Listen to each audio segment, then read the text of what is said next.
Zoey Miller had just moved to the small, secluded town of Willow's End, where rumors and whispers of supernatural occurrences ran rampant.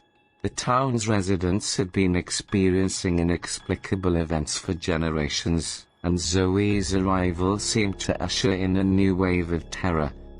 Zoey was an average teenage girl. Her brown hair and hazel eyes were neither exceptional nor dull. She was friendly and caring, making friends quickly in her new environment. However, there was one peculiar thing about Zoey: a constant shadow seemed to follow her, as if the darkness itself was trying to make her its own. At first, Zoey's friends dismissed the shadow as a mere trick of the light, but soon they could no longer deny its existence. It grew darker and more substantial, its form contorting into something twisted and sinister. It was clear to everyone that Zoey was being haunted by a malevolent force. The shadow became more aggressive, causing bizarre accidents and unexplained misfortunes to befall those around her. The townspeople grew fearful, and whispers of an ancient curse began to circulate. They believed that Zoey's presence had awakened a long-dormant evil, and she was now its chosen vessel.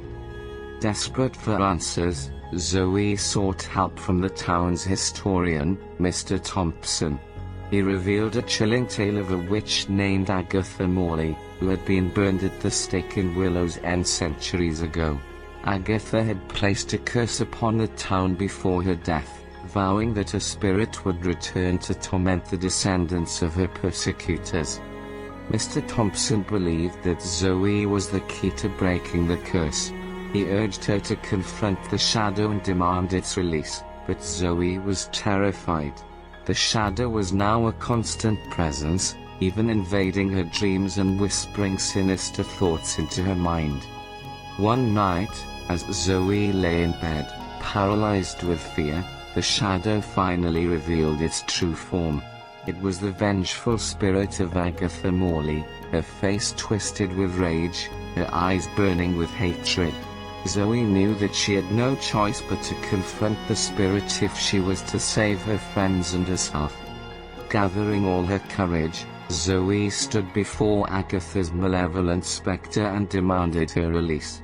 The spirit let out an ear-piercing scream, sending a shockwave through the house. But Zoey stood her ground, repeating her plea with a steadfast resolve that surprised even herself.